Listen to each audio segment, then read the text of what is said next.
Nice place. Wow. I've been hearing about this one. Great job. Great job. Thank you very much for being here. It's an honor and very important time in our country. A lot of things are happening, and I think when it all ends up, it's going to end up very good for everybody. It's an honor to be at Gateway Church with the Attorney General, our great Attorney General, William Barr. Thank you.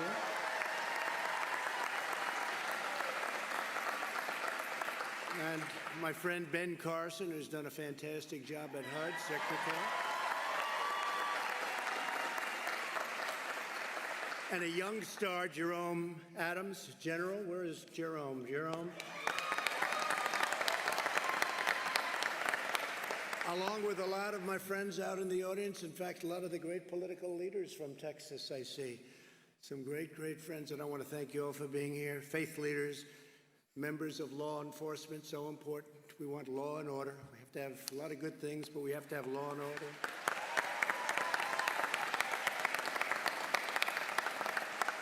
Got to have some strength. You have to have strength. You have to do what you have to do. And you look at Seattle. We just came in. We just see over the screen, and we've been hearing about it. Bill and I were talking about it. The law and order. Look at what happened in Seattle. They took over a city, a big city, Seattle. It's a chunk of it, a big chunk. Can't happen. That couldn't happen here, I don't think, in the state of Texas, could it? I don't think so. I don't think so. So I want to thank Pastors Robert Morris and Steve Dullen. They're great people. Great people with a great reputation, I have to say that. Great reputation. And Gateway Church, the team has been incredible in hosting us. And I'd now like to ask Pastor Morris and Bishop Jackson to lead us in prayer. Thank you. Thank you. Lord, we need you. We need you at this time in our country.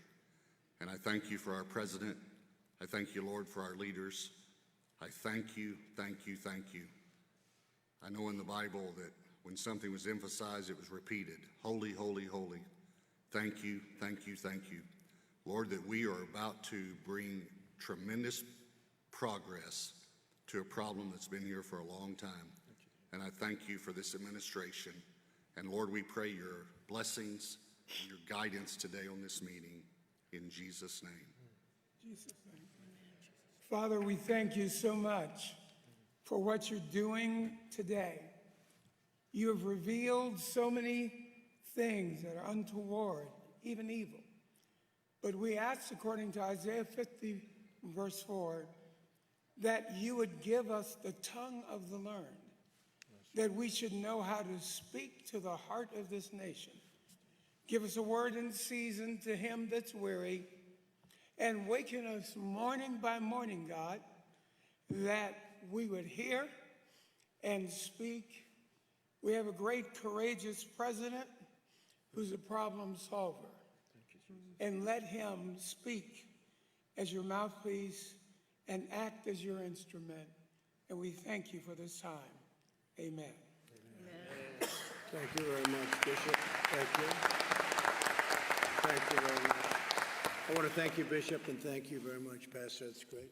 And we're going to be discussing some pretty important things today, I think. It's all important, but the timing of this is very appropriate. This was set up actually a long time ago, but the timing is very appropriate. We are here to listen to community and faith leaders. We're going to be hearing from a lot of the good ones, some of the great ones, but a lot of the good ones, and to present our vision of advancing the cause of justice and freedom. From day one, I've been fighting for the forgotten men and women of America, and I think we've been doing a great job of it. We've been doing a lot in many other ways, but it gets lost a little bit sometimes. Bishop, you know that.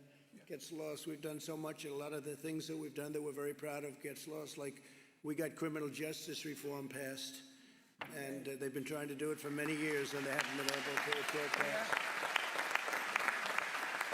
We secured permanent and record-setting funding for HBCUs, that's historically Black colleges and universities. It's all done. We created tens of thousands of jobs with opportunity zones. Tim Scott, and we had a great senator from South Carolina that many of you know. He came with an idea, and I thought it was a great idea, and we got it done. A lot of people said that could never happen, but nobody thought it would be successful like it is. Tens of thousands of jobs and investment in communities where that money wouldn't go. And we achieved the lowest black unemployment in the history of our country prior to the plague coming in from China. And we'll get it back again soon. It'll happen soon. That'll happen very soon. In recent days, there's been vigorous discussion about how to ensure fairness, equality, and justice for all of our people. Unfortunately, there are some trying to stoke division and to push an extreme agenda which we won't go for, that will produce only more poverty, more crime, more suffering. This includes radical efforts to defund, dismantle, and disband the police. They want to get rid of the police forces. They actually want to get rid of it. And that's what they'd do, and that's where they'd go. And you know that because at the top position, there's not going to be much leadership. There's not much leadership left.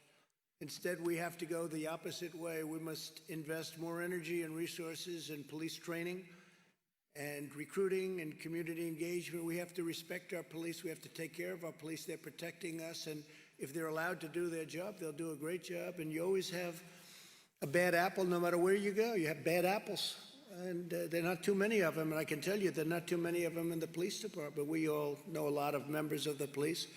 I was listening today, and a friend of mine was on, very important person, said some of the best people he's ever met are policemen, law enforcement people.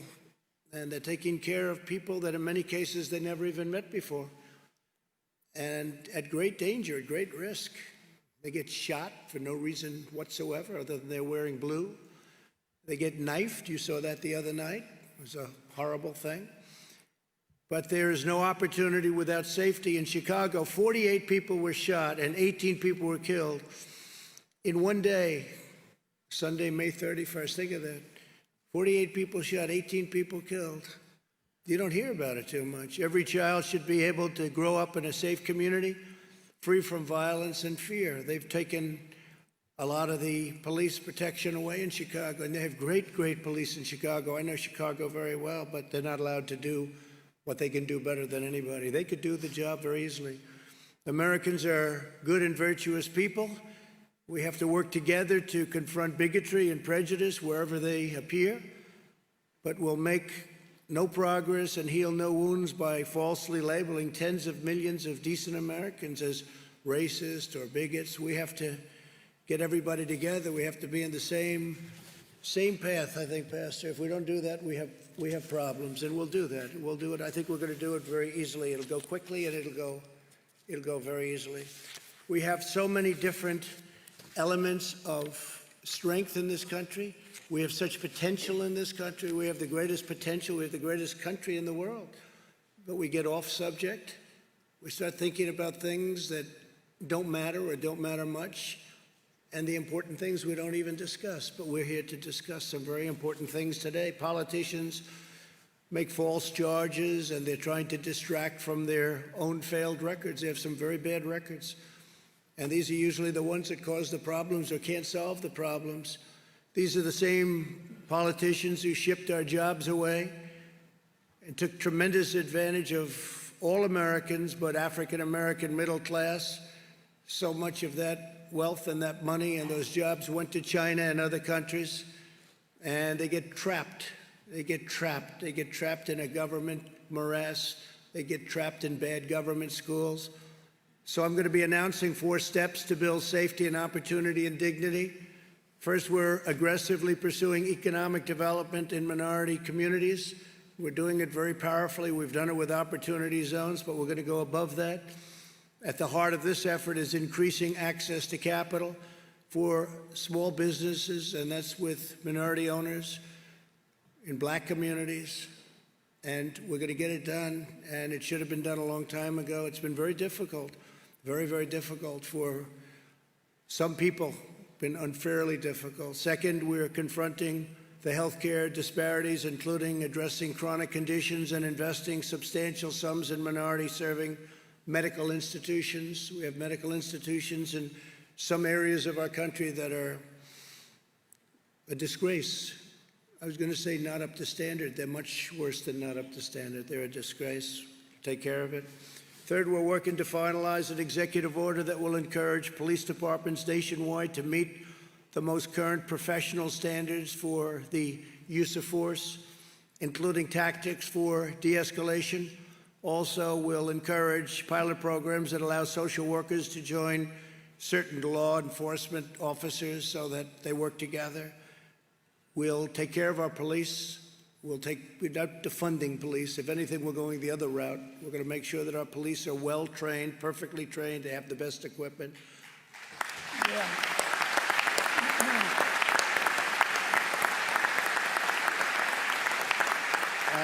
Some of the things that we have heard, because I know a lot of the people in the audience and they're professionals and what they do, and they're successful people, and we're hearing things that are not even thinkable. I've never even heard of this before last week. It was like, it started about a week ago where I heard they want to close up all police forces. That's what their attack on a very liberal governor in the state of Washington is. We want the police force closed. It's not like they want to sort of bring a little money into something else. They want it actually closed. And I'm thinking, what happens late at night when you make that call to 911 and there's nobody there? What do you do? Whether you're white, black, or anybody else, I mean, what do? You're dialing and there's somebody breaking into a house and it happens to be a violent person. There are violent people around, Pastor. Even you will admit that, right? Yes. We want to think the best, but you have some very violent people.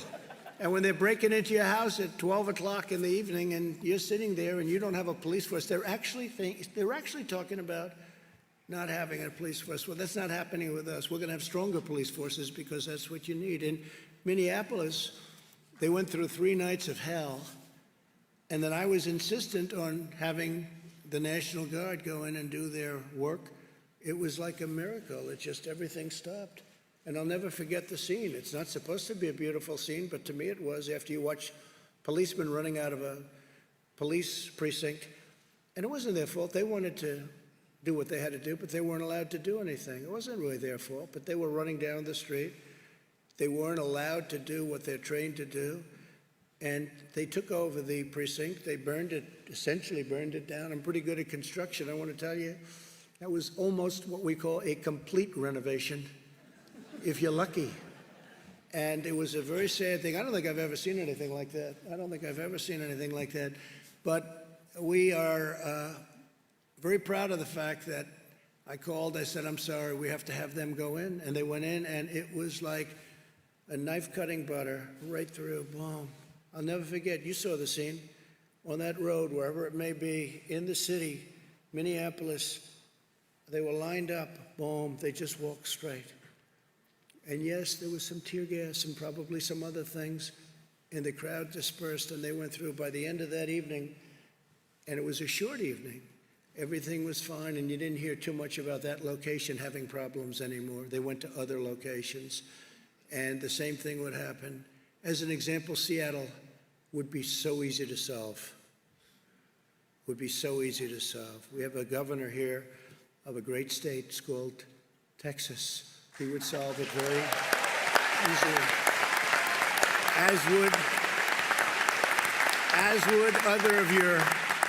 as would other of your political leaders, including your lieutenant governor. They would solve it very easily. It's a lot of it's common sense. I don't even think it's courage. I think it's probably more courageous the other way, because I wouldn't want to be doing it the other way. It's very unsafe. So I just want to tell you that we're working on a lot of different elements having to do with law, order, safety, comfort, control. But we want safety, we want compassion, we want everything. What happened 2 weeks ago was a disgrace when you see that. What happened on numerous occasions over the last 2 weeks, people were killed. A number of people were killed, and it was very, very terrible and very, very unfair. A number of them were police officers. And it was a very unfair situation. We don't want to see that. And with strength, you wouldn't even have that. They wouldn't be in a position to do the kind of damage that they've done. They've destroyed people, they've destroyed businesses, they've destroyed African-American owned small businesses that Hopefully they're going to come back. We're providing funding for a lot of small businesses, and hopefully we'll be able to get everybody online and get funding to be able to open up their stores and their small businesses again. But we're working to finalize an executive order that will encourage police departments nationwide to meet the most current professional standards of force. And that means force, but force with compassion. But if you're going to have to really do a job, if somebody's really bad, you're going to have to do it with real strength, real power.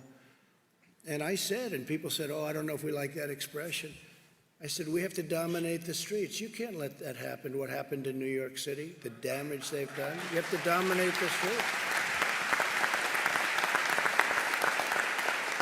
And I was criticized for that statement. I made the statement, we have to dominate the street. And they said, oh, that's such a terrible thing. Well, guess what? You know who dominated the streets? People that you don't want to dominate the streets, and look at the damage they did. So I'll stick with that, and I think most of the people in this room, maybe every person in this room will stick with that. And we're doing it with compassion, if you think about it. We're dominating the street with compassion because we're saving lives and we're saving businesses. We're saving families from being wiped out after working hard for 20 and 30 years. I saw the one woman, she worked 35 years building a store, and in one night it was totally wiped out. It's terrible. And fourth, we're renewing our call on Congress to finally enact school choice now. School choice is a big deal. Because access to education is the civil rights issue of our time, and I've heard that for the last, I would say, year, but it really is. It's the civil rights issue of our time. When you can have children go to a school where their parents want them to go, and it creates competition, and other schools fight harder because all of a sudden they say, wow, we're losing it, we have to fight harder, it gets better. So many different ways. But there are groups of people against that. You have unions against it, you have others against it, and they're not against it for the right reasons. They're against it for a lot of the wrong reasons, and we're going to get that straightened out. We've done a lot of it. We've had tremendous success with choice. We had choice in a lot of ways. We also have choice in the military. You know, before I came here, the vets would wait online, Pastor. They'd be waiting. It wouldn't be acceptable to you. I know it wouldn't be acceptable to the bishop.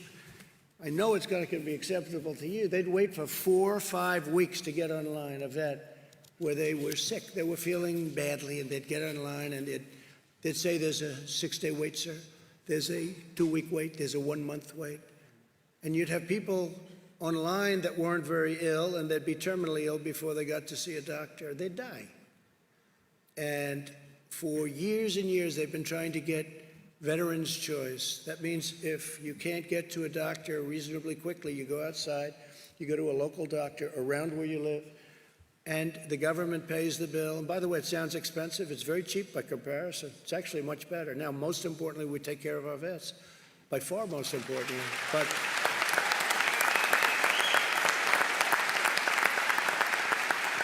But it's one of those many cases where it's actually less costly and better.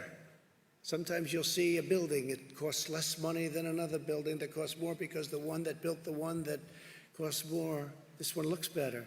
The one that's cheaper, it looks better. They say, how much more did you spend for that building? Actually, we spent less. You can do that. It's called, you have to know what you're doing, if you know what you're doing. That's only good for the real estate people in here, of which there are plenty, by the way. So I just want to thank everybody. This is a tremendous place. This is a great city. This is a great, great city, and with tremendous people and tremendous pride. And I say the same for the state of Texas. You know, your governor came to me and he said, when you had your bad hurricane 2 years ago, I gave so much money to Texas, more. He kept coming, more. How about here? How about... So finally, you know, that we took good care of Texas. Is that right? Yes, we took such good care of Texas. They were looking for the next hurricane. They said, when's the next hurricane? But they had a big one. And they say you had the largest water dump ever. It just didn't stop. It came in, and you thought it was gone, and then it went back out, and it reloaded, right? And it happened 3 times. And your governor came and he wanted to build a barrier so that water would hit the barrier, wouldn't come into certain parts of Texas. He called me, he said, sir, I just have one more request. This is after we gave $28 billion. So $28 billion. I mean, we watch the pennies, but when it comes to Texas, we don't watch them too closely, okay? And he said, Governor Abbott, he said, just one more request, and it's a very small one, sir. We have a way of building a wall. It goes up and down. It moves with the tides. I said, that sounds expensive to me. It moves with the tides, and it's not a lot of money. Could I ask you to do me one small favor and approve it? I said, how much is it? Sir, it's only $10 billion. And I said, start working on it, right? I said, start working on it, because we can do things to get rid of those. You get hit pretty hard here. They get hit pretty hard here, don't they? Were you affected very much when you had, during the hurricanes itself? We had a lot of people who were displaced that came to this area. Yeah. Well, we took good care of everybody. So I just want to say this is one of my favorite places. I know we're doing very well here. During the last process, they kept saying that Texas is too close to call. And friends of mine in Texas would say, it's not too close to call. You're going to win in a landslide. And I said, well, they keep saying it. Yeah. We had one man got on television, actually, and he said, I don't know where you come from, but I don't think this is too close to call. I think he's going to win by a lot. And we won by a lot. It was 8 o'clock, and the polls were closed, and they said, Donald Trump has won the state of Texas. And he said it simultaneously, so. And we're doing good here again. But, you know, one of the things I have to say, because this is big oil territory, I think we've done a fantastic job with bringing back the oil in a rapid fashion. That looked pretty bad. That looked pretty bad. You had a case, you had a couple of hours where if you bought a barrel of oil, you bought it for $37, except they gave you $37, okay? There's never been a thing like that ever. Now I see that it's getting close to $40 a barrel, and you're back in business, and we got it done fast, and we got Russia together with Saudi Arabia, and they cut production, and they got it back fast, and we're very, very proud of it. The supply changed rapidly with COVID-19 or whatever you want to call it. I'd never heard so many names. You have about 30 names you can call this thing. I call it the plague from China. It's the plague. And it's not good. And it's not good, and it's could have been stopped. It could have been stopped in China, but they decided not to do that, and we'll have to figure that one out, won't we? So I just want to thank everybody very much for being here. This is a very spectacular place, and I want to introduce Attorney General Barr and Secretary Carson to say a few words, along with the Surgeon General, who has been a real young star in the administration. And please, if I could, Bill, take over, please. Thank you very much. Thank you, Mr. President. Thank you.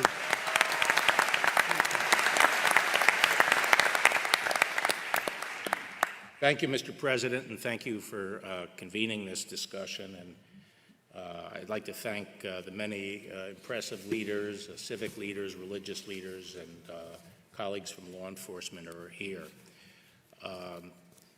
That ghastly spectacle in Minneapolis was really jarring to the whole nation, and it forced us to confront and think about, reflect on longstanding issues in our nation. Those issues obviously relate to the relationship between law enforcement and the African American community. But just to step back a little and take a broader view initially, I've been thinking about how do we achieve the full American dream for all communities, African American communities, all communities. And one of the reasons I'm proud to serve in this administration is because I think the President is moving forward on the critical elements necessary to provide and ensure that opportunity. First and foremost, economic growth. Without growth, there is no opportunity. Second,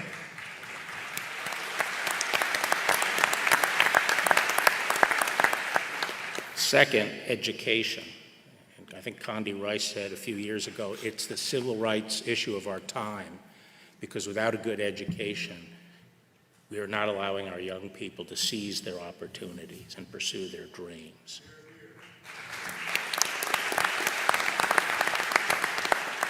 And as the President mentioned, it's only by empowering parents and giving them the power to choose the education for their children that we're ever going to be able to obtain that. Third, I think, is moral discipline. And our young people, they have to have the discipline to seize the opportunity, to make momentary sacrifices for later gain.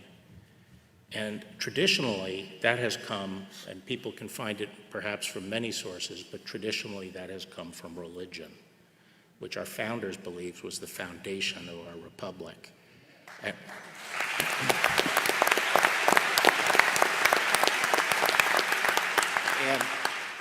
And we have to stop policies that undermine religion or relegate religion out of the public square.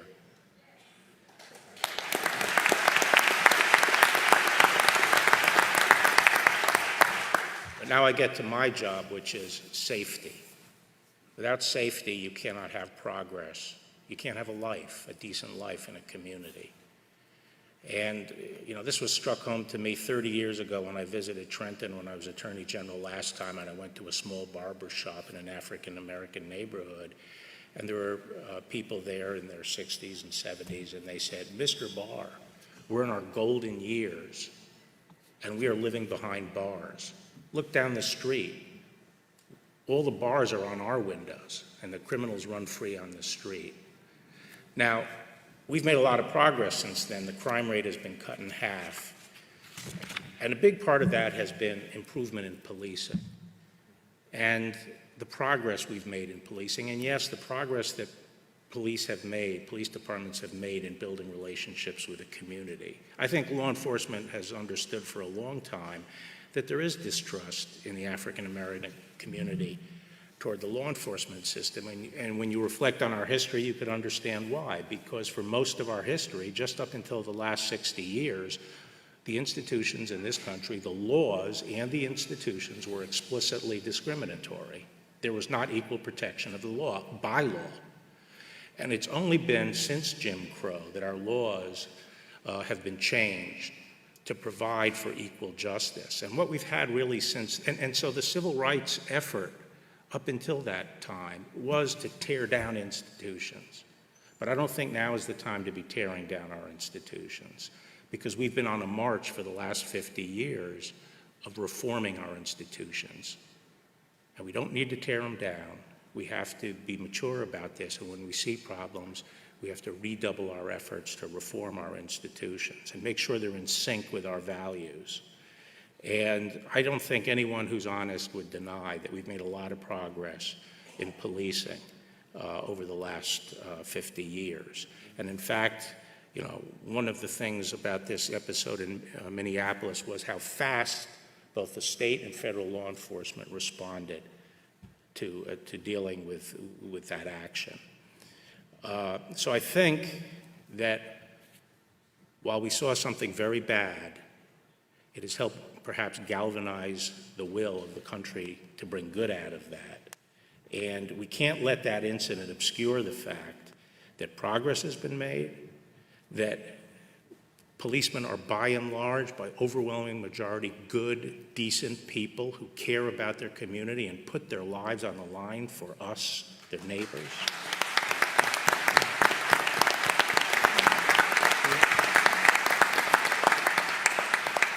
And we can't lose sight of the fact, and can't let this event obscure the fact that the real oppression and danger to our communities comes more from violent crime and lawlessness than it does from the police. Now, we've never had a president who was more committed to reforming law enforcement. And he's done that with the First Step Act and with the first police commission since Lyndon Johnson. And I'm very optimistic about, you know, what we're going to be able to do, given his leadership, but also given the leadership of our police forces, which around the country increasingly have become better and better led. And I think the police profession is itself committed to addressing the issues that we saw in Minneapolis and completing the process of professionalizing policing in this country.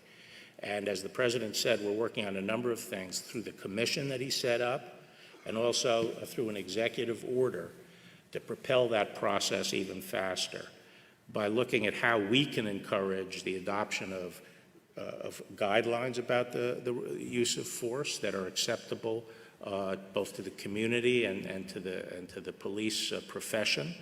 but also to encourage certification of police forces, and also through such activities as increasing grants to encourage the use of co-responders. More and more our police are being asked to deal with problems that hasn't previously been the problem of law enforcement. They have to deal with homeless people. They have to deal with a lot of mental health issues.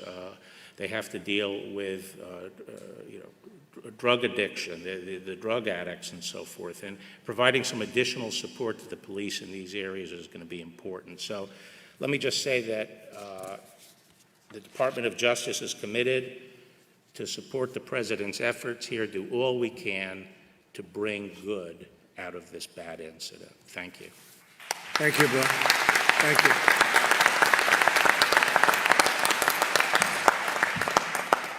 Surgeon General, please, go ahead. Secretary You want to President's gonna go? Go ahead, why don't you go, then Ben will go. Is that okay? All right. Good, go ahead. Well, thank you, Mr. President. I appreciate it.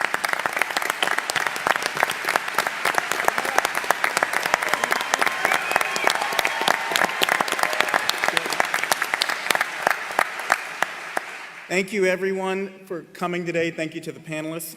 I just want to start off by saying that many people across the country and across the great state of Texas are hurting right now due to the tragedy that occurred to George Floyd. And I just want to extend my condolences to the Floyd family and to the entire Texas community, because I know that you all live together, you work together, you play together, and you hurt together here in Texas. And so I want you to know that I feel that for you.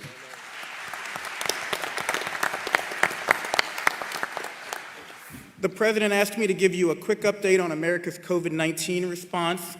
Thanks to cooperation with state and local partners, we're making progress against the virus. We are, and towards a safe reopening. Through strong public and private partnerships, America has now done more than 20 million tests. And that number is a big number. It's not just about the number, it's also about how many of those tests are coming back positive. We have a positive rate under 6% nationally. And from a public health perspective, if we're under 10% positive, we're doing a good job. So there's a lot of challenges out there, but I want you all to know that we are moving in the right direction. The data shows that we are moving in the right direction as a nation. And this has happened in part thanks to opening of over 500 community-based testing sites through the work of private sector partners in the United States Public Health Service, which I help lead with Admiral Giroir. 70% of those sites are in CDC-designated vulnerable areas. That means that we're taking the testing to those who need it the most, to those who are most at risk. We also have testing at 92% of America's community health centers, which predominantly serve low-income areas and communities of color. We've helped equip our frontline workers, our healthcare heroes, with 94 million N95 respirators, 149 million surgical masks, and more than 1 billion gloves. And a large proportion of those supplies at the President and the Secretary's direction are going to nursing homes. And I just want to, I see the governor over there, I want to give you all a shout out. Texas has led the way in nursing home testing. 100% of their nursing homes have been tested. They're leading the way in testing people in corrections facilities. Over 95% of people in corrections facilities have been tested. That is something you all should be tremendously proud of.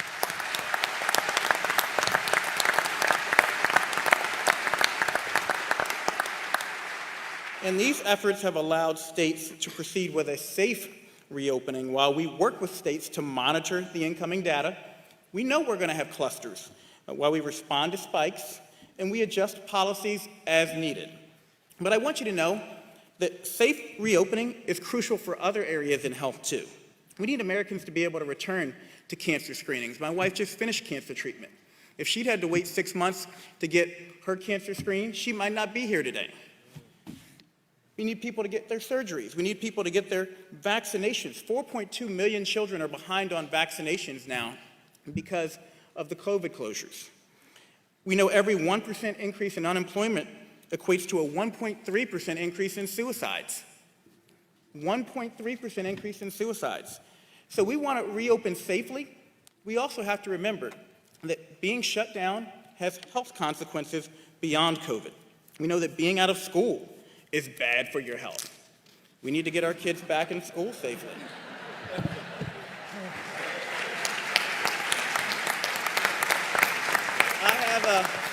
I have a 15, a 14, and a 10-year-old, and so can you tell I've been saying that a lot? But we know that COVID-19 has a tragically disproportionate burden on communities of color. Black Americans hospitalized at 4.5 times higher rates than whites, hospitalization rates 3.5 times higher for Hispanics than whites, and 5 times higher for American Indians and Alaska Natives.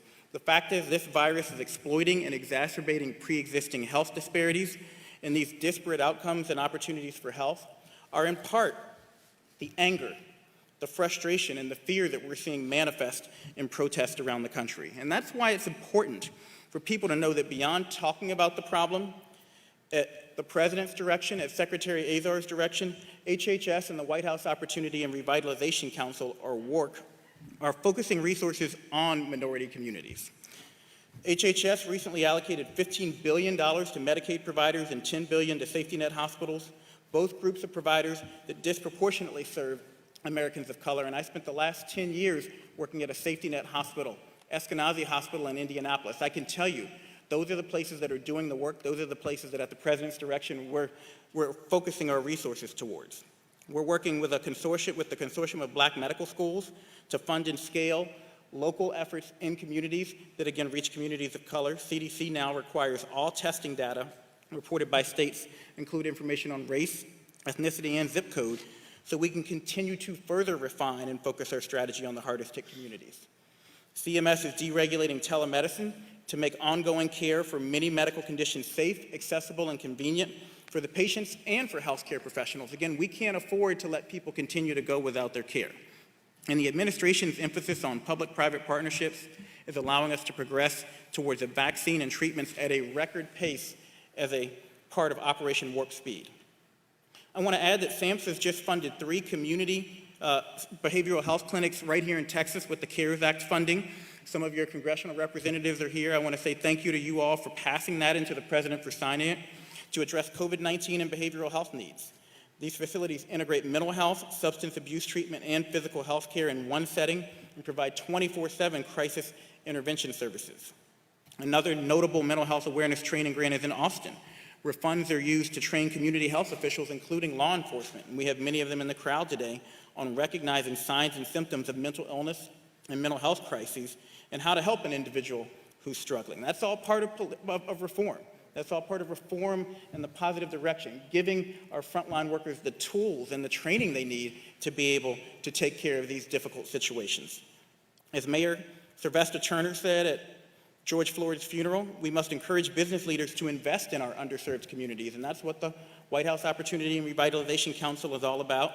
I have an upcoming Surgeon General's report on community health and economic prosperity, which aims to mobilize businesses to invest deeply and over time in the health of their communities.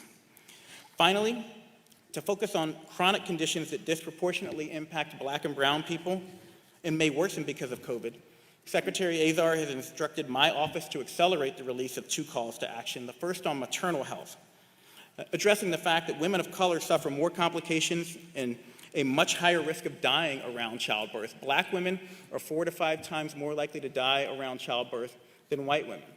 Native American women are more likely to die around childbirth than white women. And that's after you control for income, after you control for education, after you control for every known factor that we have. My second call to action is on hypertension control for all Americans. Hypertension is common, it's costly, and it's treatable, and yet control rates are low and stalled, especially in communities of color. So I just want to close by saying that as we reopen, the basic public health recommendations we've emphasized remain important. We've flattened the curve, but that doesn't mean that COVID has gone away, that it's any less contagious, that it's any less deadly to vulnerable communities. So if you don't want to listen to me, listen to Hall of Fame pitcher Nolan Ryan. Nolan Ryan filmed a PSA at the governor's direction, and he said, number 1, wash your hands.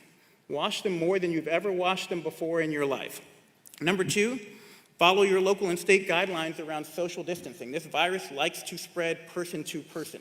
So the more we can keep distance between people, especially people we don't know, the harder it is for this virus to transmit. And number 3, this isn't me speaking, this is Nolan Ryan, Hall of Fame pitcher here. when you're in a public place where it's difficult to keep a distance, like the grocery or pharmacy, the CDC recommends wearing a face covering to protect your neighbors in the event that you have COVID and you don't know it. Up to 50% of people who have COVID are asymptomatic. So thanks to the hard work of so many healthcare and public health professionals and the commitment of the American people, I want to reiterate, because you don't hear this enough, that we are making huge progress in the fight against COVID-19.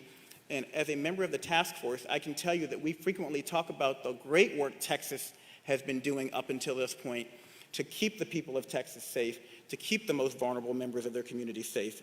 And with every American's help, with your help, Texas, we'll keep making progress. We're going to beat this virus. And thank you for the opportunity, Mr. President. Thank you, Texas. Thank you very much, Surgeon General. Thank you.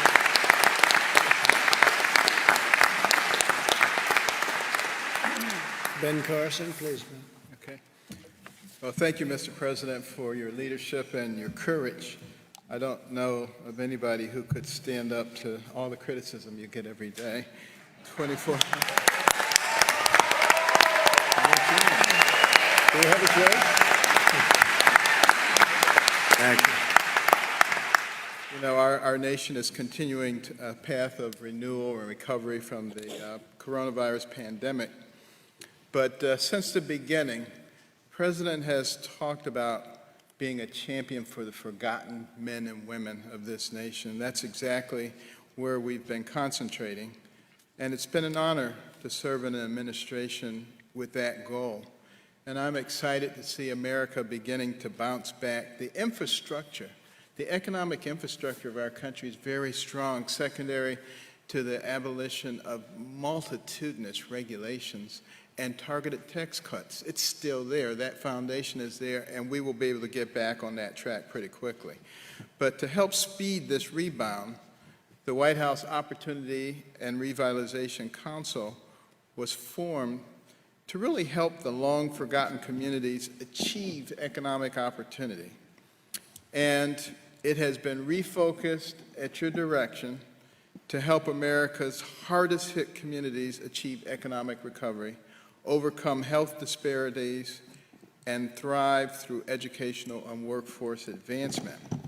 Now, to stimulate economic development and entrepreneurship, the Council has worked to set aside additional payment protection funding for our nation's low-income minority communities and provided technical support to help these communities to access this funding. They have stated that during the first round, the money wasn't getting to them. We are addressing that, and I want to thank all the different agencies. Virtually every governmental agency has contributed significantly to refocusing and addressing these problems. The groundbreaking initiative known as Opportunity Zones, which encourages long-term investment in the forgotten communities, will also be expanded to include more of the underserved areas. Another major initiative improving health and public safety comes with several administrative and legislative proposals. For example, we believe both telemedicine and increased use of mobile care can be major catalysts in our mission to overcome health disparities in underserved communities. Those are things that can actually be done very rapidly to bring health care to people who've previously been neglected. And to further this effort, we're also committed to reforming the infrastructure of our public health data system, addressing chronic conditions in at-risk populations, and working to address food insecurity in underserved communities. That means healthy foods at reasonable prices that are accessible. But one of the things that I just mentioned, the data collection, we have 50 states and we have territories in Washington, D.C., and we have all of those many different healthcare collection systems. And we are working to homogenize all of that, and will make it much easier for us to identify quickly health issues and to be able to address them very quickly. Other legislative proposals, such as advancing national broadband access and investment in minority-serving medical institutions will also play a major role in improving the well-being of these forgotten communities. Making sure that we have broadband access will give access to remote learning. We will have the possibility of taking the very best biology teacher and instead of putting them in front of 30 students, putting them in front of 1 million students, so that those students who've been neglected during all this time and relegated to places where they're not getting an appropriate education will be able to access those things.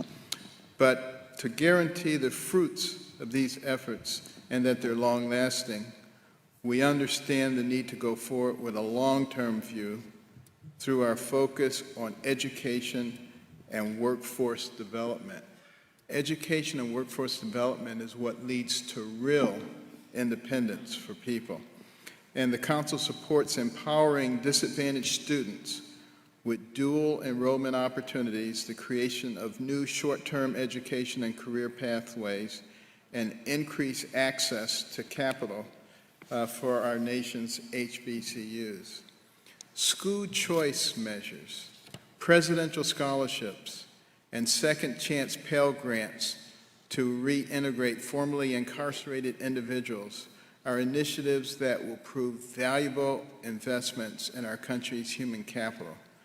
And we must remember these innovative new approaches in education and workforce development are nothing less than an investment in our future. We only have 330 million people in this country. Sounds like a lot of people, but compared to China, it's a quarter of what they have. India, it's a quarter of what they have. And we have to compete with them in the future. So we need to develop all of our people. And, education in particular played a big role in my development. I was not a particularly good student, and that's putting it mildly. Everybody thought I was stupid, except my mother. She was always saying, Benjamin, you can bring home much better grades than this. But I would agree that I could, but I didn't. But interestingly enough, my mother studied the homes that she cleaned as a domestic.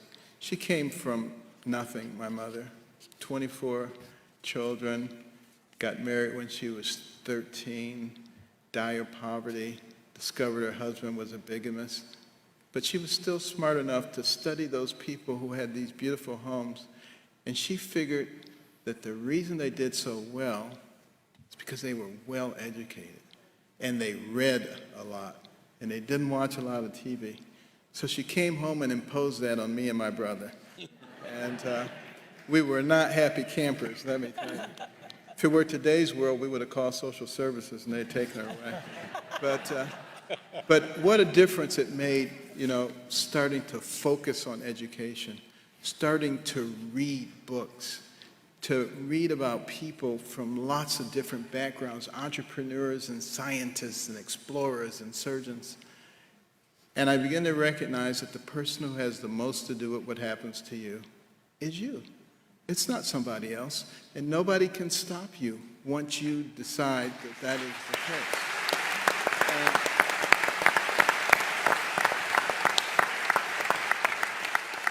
And that's why with the council, there is so much emphasis on education, because it doesn't matter where you came from. You get a good education and you write your own ticket.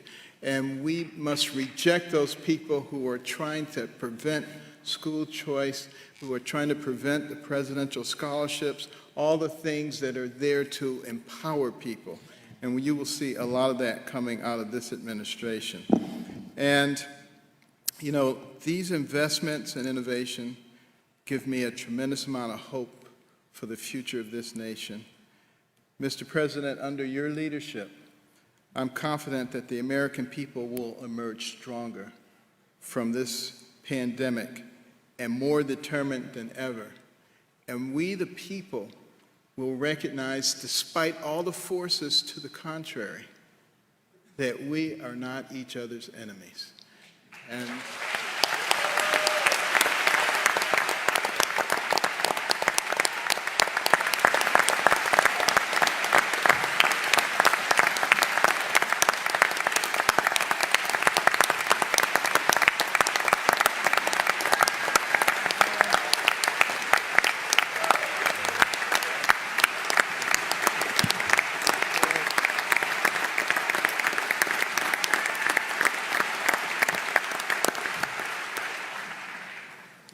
Thank you, Ben.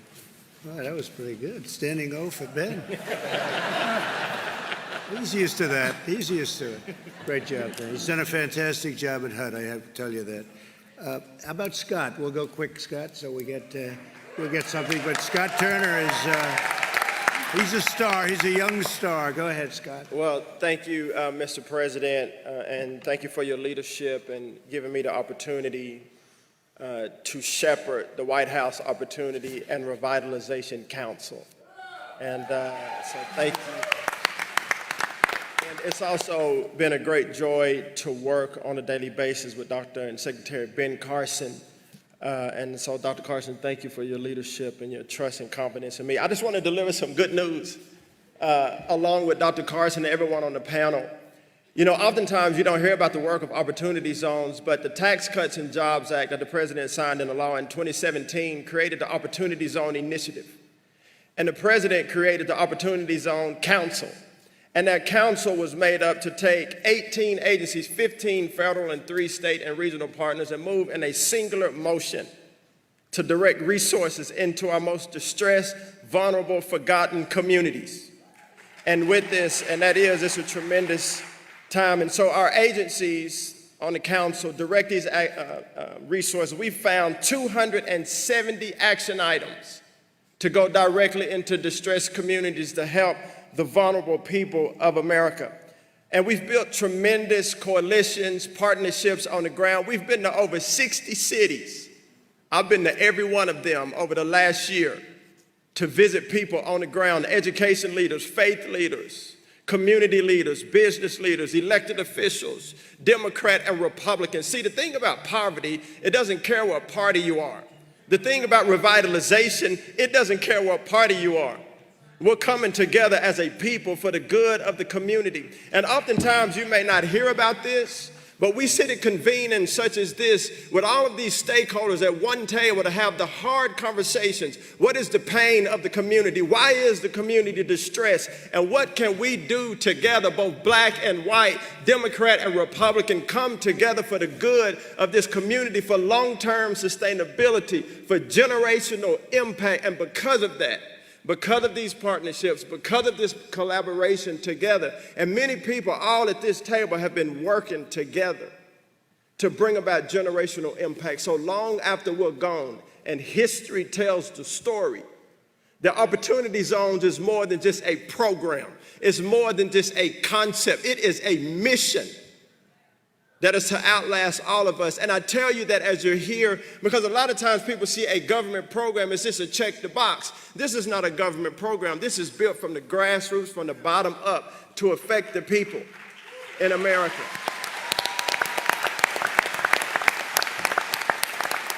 And lastly, Mr. President, I would say tens of billions of dollars have been invested inside of Opportunity Zones, public-private partnerships. Erie, Pennsylvania, St. Louis, Missouri, West Dallas, right here in my great home state of Texas, and other across the nation, much money coming into our distressed communities. And I say all that to say, even though you don't hear about it often, we have put our hand to the plow and our feet to the ground. And all of these things were done prior to COVID. But I want you to know that right now, and post-COVID, that our spirit remains the same, that our heart is set, our face is set like flint, our mission is not done. But we're gonna need all of you to pray for us, to walk with us, to convene with us, to invest, to teach. And so, Mr. President, thank you. Dr. Carson, thank you. And to all of my colleagues at the table, thank you for your support. It's been a great honor. Thank you very much. That's great. Thank you, Scott. Thank you, Scott. Great. Do you want to say something? Please, Pastor, please. Well, thank you, Mr. President.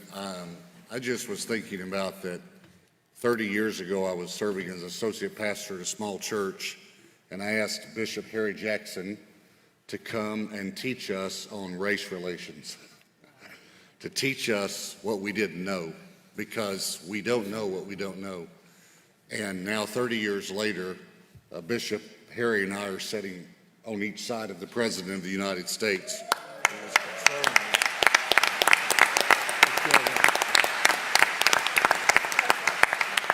He is concerned about healing a problem that we've had in our nation for a long time, but not just addressing one part of the problem, but housing. We have the Secretary of Housing, Education, Justice here.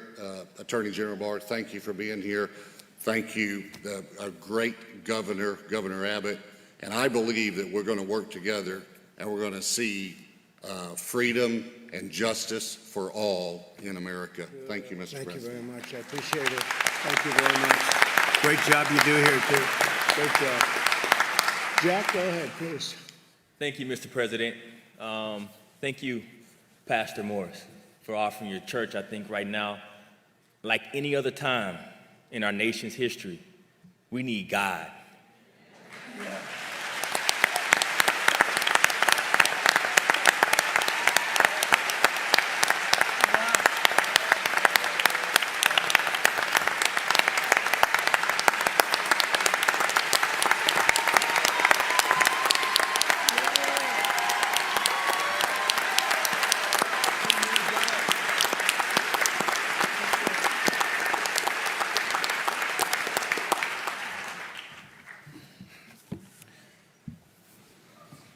I'm praying to the Holy Spirit to put words on my mouth right now, and I want a nation to hear me.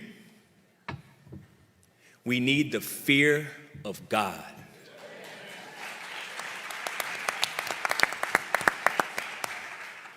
Mr. President, you're the only Republican I've ever voted for.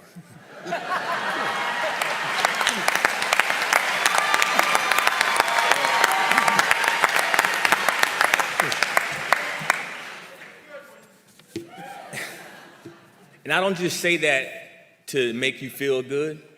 Honestly, that's not my goal, man. I'm saying that because you stood up for the word of God.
We are not as divided as our politics suggest. We are not as divided as our politics suggest.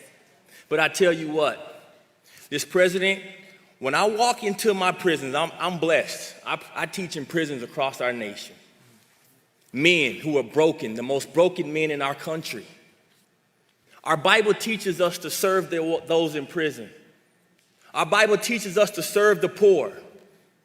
And when I walk into my class and I say, guys, raise your hand if you've gotten your sentence reduced from the First Step Act, and every single one of them raise their hand. That's because of you, Mr. President, and that's because of policy. But you're brave enough to go against what everyone else has said about you. Now I'm calling on you to do more. We have a real issue in our country, and the root of it, let's not get our eye off the enemy. The root of it is fatherlessness. Our kids don't have fathers. Attorney A.G. Barr, you said it earlier. You talked about pulling God out. Do we talk about education? Well, 71% of those kids that drop out of high school don't have a father in the house. We talk about criminal justice reform. You're 5 times more likely to go to prison or have a run-in with the police department if you don't have a father in the house. We talk about health care. You're 4 times more likely to live in poverty if you don't have a father in the house, which means you're going to be sicker. We don't have to keep looking for the problem when we see it. Now it's time for Americans of all color. I'm calling on my white brothers and sisters. I'm calling on my Spanish brothers and sisters. Get out of your bubbles. Go into the communities that are underserved, and let's do what Jesus told us to do.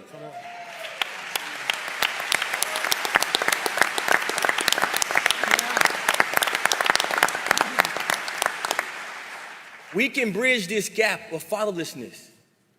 All we got to do is go out of our bubbles, go bridge the gap with these kids, teach them what you teach your kids. We all have rooms in our homes for a couple little boys to come in and play with our sons and daughters. Let's bridge the gap through love, through Christ, and through being what we all know we are, and that's one America. God bless America.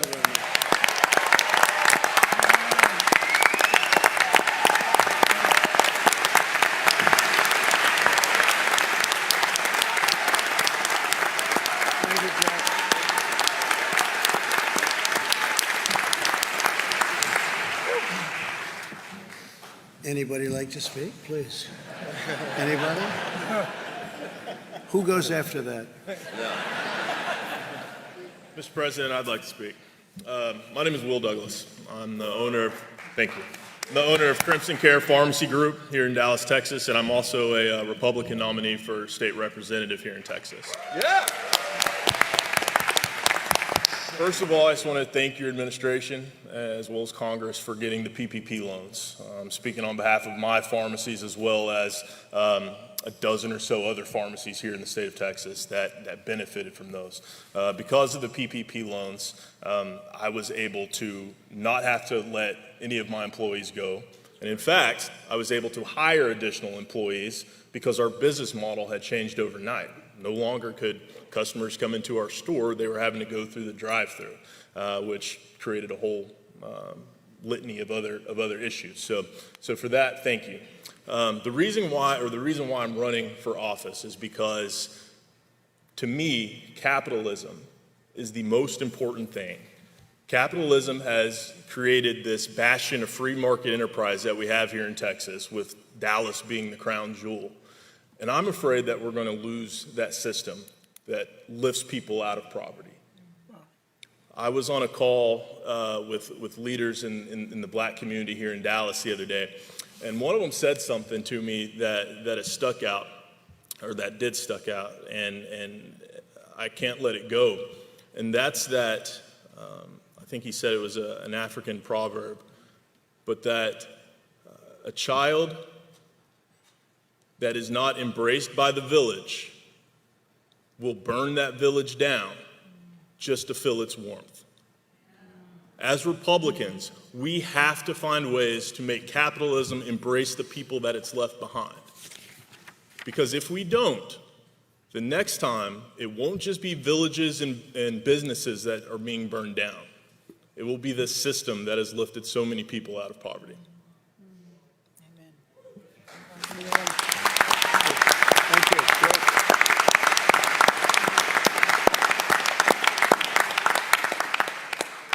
So, Mr. President, I'll be short. I just was going to say that thank you so much for your leadership, and I think the infrastructure that you presented today is going to help a lot of people. It's going to touch businesses like William. It's going to keep communities safe with the partnership of these law enforcement officials and the partnership with these ministers that we have and advocates like John Ponder and Jack Brewer. And so over the next couple of weeks, I think the American people look forward to seeing the wealth of executive orders that you're going to issue on justice and on economic empowerment, as well as legislative asks that we're going to make to the Hill. But we all need your help, every locality, every group or organization, because it's really about bringing us all together. That's the secret ingredient, and it has to start at the local level. It starts at the local level because you are closer to the people, and we want to create that infrastructure and give you the tools to help you do what you do best, and that's help people prosper. So thanks again, Mr. President. Thank you, Jordan. Thank you very much. Thank you, Jordan. Mr. President, I'd like to say thank you for putting this together in our state of Texas, right here in Dallas. A lot has happened in the last week. I'm one of your officers here in Dallas. I'm also one of your commissioners on your law enforcement administration with Attorney General Barr. And I can't thank you how far we've done for that. I also have to say thank you to our great governor and our leadership that's sitting right there. Without them, we don't make this state, and don't make this state great. We've had some challenges because of what's happened with COVID, but I want to give you an update of what we've done on the commission so far, where we've had 9 full hearings throughout this entire time. That's 35 panels, 125 witnesses, 190 written statements from individuals and interest groups. Our civil rights and community engagement organizations that we've asked to attend have no-showed. And those are the ones who can make the biggest difference when you're putting together any type of reform, because they need to be the voice to come tell us what we need. Law enforcement today is not what it was yesterday. In my 25 years, we've watched it propel to where our training is what we need the most. And with this bill, you're going to see, or with this commission, you're going to see so many reforms come out of it. It could not have come at a better time. We can't take back what happened in Minnesota. Not one officer that saw that, or federal officer that saw that, said that was the right thing that happened. It was malice, and none of us we condemn it. If I could have traded places with Mr. Floyd, I would, because I would die for everyone in this room, because that's our job. And if I could trade places with any one of those officers were there, I would have done that too, because I wouldn't have let that happen. And I have to say this to the citizens that we serve and the citizens that are listening. We see you, we hear you, we are with you, and we're going to make this better. Thank you very much. Thank you very much.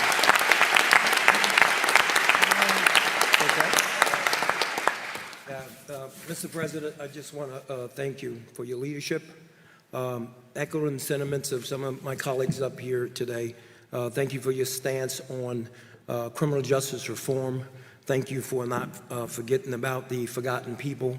Thank you for your commitment and your support to the men and women of law enforcement in this country, and it is so very important.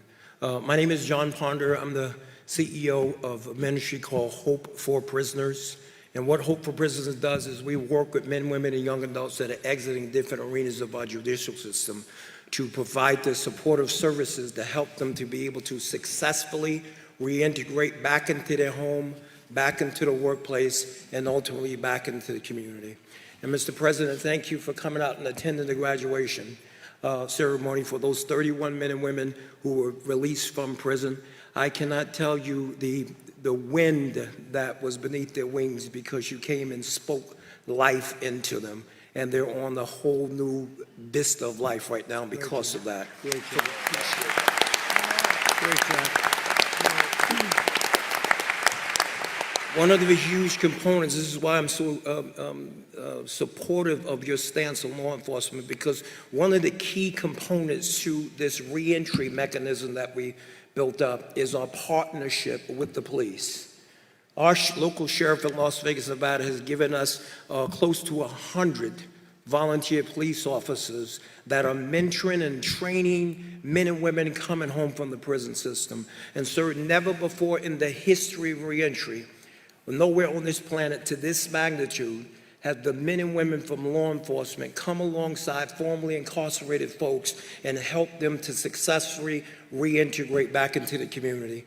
That is just further evidence that we serve a gigantic God that wants to bridge the gaps.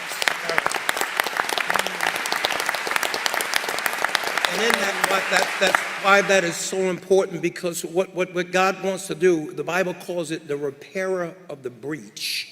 See, in communities across our country, there's such a disconnect between law enforcement and people from this segment of the population. But when we're able to come up with very creative ways to bring folks together, because if you think about it, all across the country, that in that disconnect, people do not trust police. Do you know why? Because they're not in relationship with them. And in what relationship could you ever have trust unless it's life rubbing up against life in the spirit of complete transparency, that we have more in common than we have differences. And out of that transparency builds the relationship, and out of that relationship, it gets established trust. It is something that second chance employers have absolutely fallen in love with.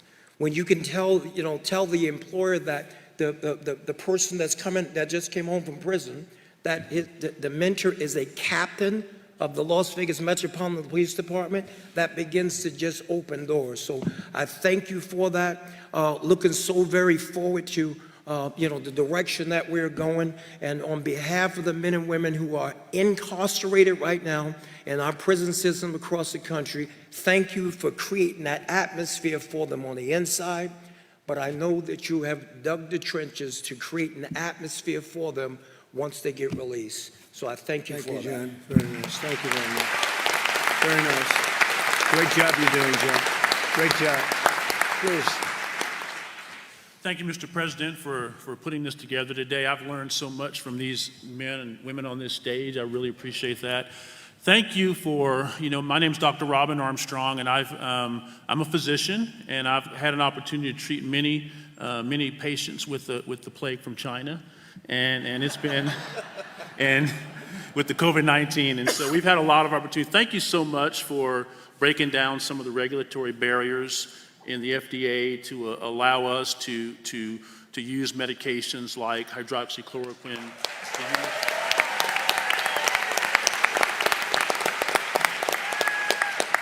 And to use medications like remdesivir and plasma infusions and all those medications that are coming online now. Thank you so much for that.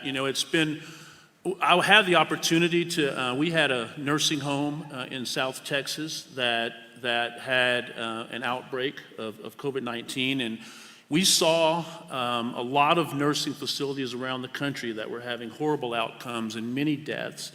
And what we decided to do was commit to this facility and use a medication that you are familiar with, hydroxychloroquine, and we saw tremendous outcomes. And it was with the help of some of our elected officials, our lieutenant governor and the state senator, we were able to get access to those medications. But one of the more frustrating things I've seen has been the resistance of some of the regulatory agencies to be more open to using that. I believe that, I certainly know that COVID-19 has significantly adversely affected the African American community. And I really believe that had there been more of an openness by the regulatory agencies, certainly by our medical boards all around the country to use medications like hydroxychloroquine, I believe more lives could have been saved. And so I really, I want to thank you for bringing that issue to the forefront, because I believe that it did give us more access to medications. And so it was helpful for us. I believe it saved lives. I believe we could have saved more lives. But I just want to thank you for the work that's been done. Regulations, and you've really broke down a lot of barriers and regulations in the business community. Certainly, I would appreciate what you've done on attempting to repeal Obamacare and all the efforts you've made towards that. That's certainly going to improve access to care. And so I just want to thank you for all you've done, but we need to do a lot of work going forward to make sure that we minister to those who are most vulnerable. And so we really appreciate that. Thank you for all the work that Secretary Carson has done and Secretary Azar has done and our Surgeon General here has done. Thank you for allowing them to have the freedom to be able to innovate and do things and look at the data and make decisions. And so we really appreciate that. And thank you so much. And physicians are very supportive of you. We're really supportive of everything you went to the forefront. And so thank you very much. Thank you very much, Doctor. Appreciate it. Thank you. Please. Mr. President, thank you for this opportunity. I'm humbled to be here. I'm Chief Dooley, Glen Heights Police Department. My experience is based on serving in a large department and a small department. And I can tell you that there is some phenomenal police work being done out here, across the board. But there's also some inconsistencies in our procedures, our policies, our hiring practices, our termination practices, our disciplinary practices, and I strongly support the need for standardization based on best practices for all police departments in our country.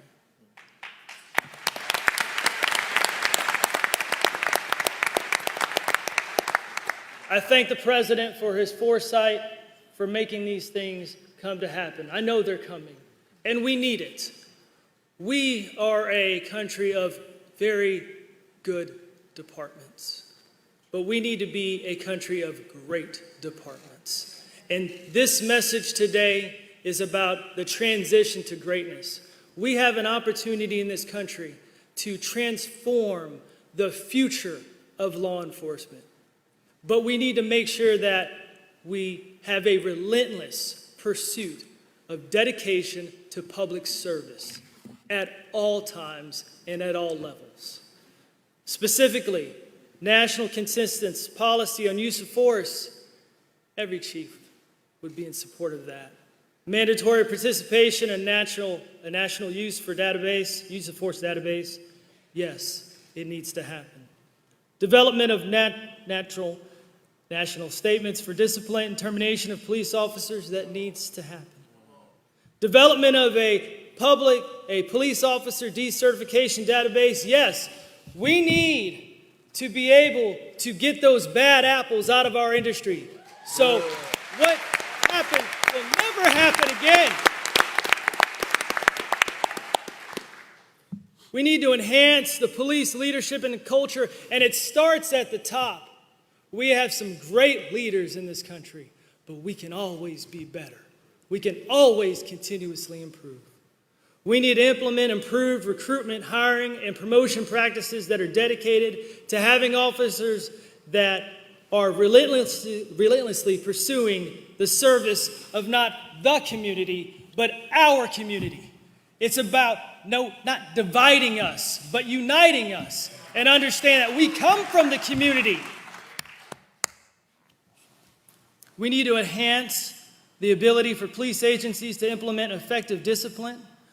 We need to make sure that we have policies that establish a framework for a community policeman engagement that fully embraces that police officers serve, protect, and connect everyone in our community so that we all can become better.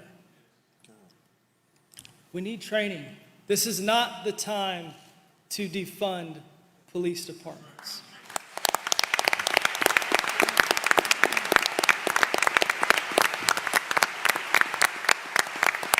When an organization or a business is struggling to be better, now is not the time to take away those resources. You provide them, and you hold them accountable, and you set expectations, and you manage them so they can be better.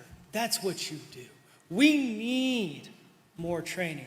We need more specific training that's dedicated to service of those that everyone we interact with on a daily basis, those that are homeless, those that suffer from mental illness, those that need food. Okay, we need the training to be able to connect those people we interact with those that can provide those services. That's what we need in this country. I want to end with just these few thoughts. I have a very simple saying to my officers that we serve, protect, and connect. And together is better. And as I look around this room, I know that together we will become better and we will take this country to great levels under the leadership of Donald Trump. Thank you, Chief. Thank you.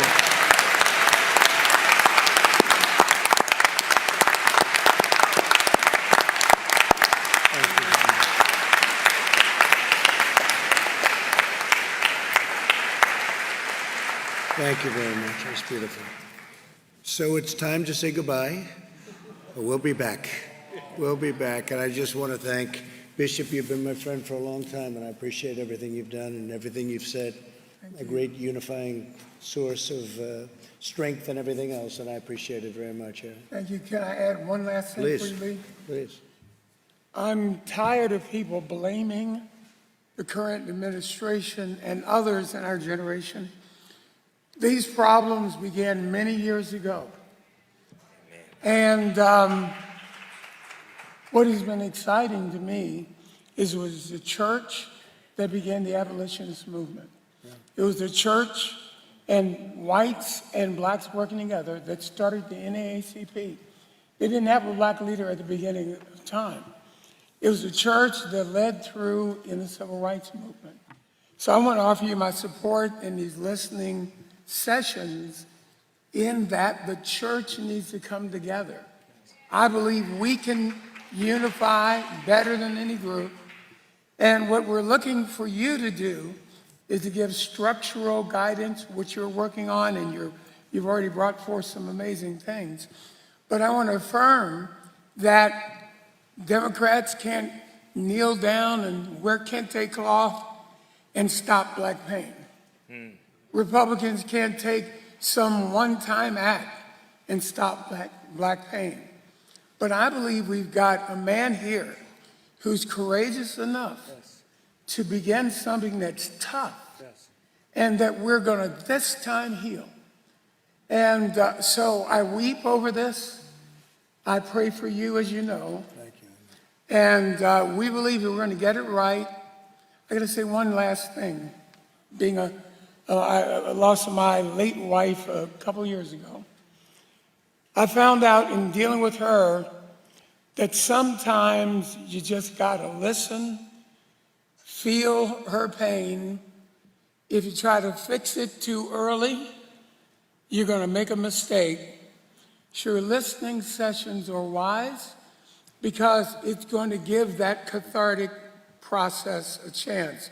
So I don't want to take up too much time, sir, but I wanted to say that the people here, I challenge you, Christians, black, white, Asian, let's come together and let's provide a safety net, and then we'll work with business, and then we'll work along with the administration. But don't push them out here up front and say, fix it now, fix it now, fix it now, fix it now, because it's never worked that way. Thank you, sir. Thank you very much, Aaron. Appreciate it. Thank you very much. Thank you very much, Pastor. Fantastic job you did. Thank you, everybody. Thank you very much. Thank you.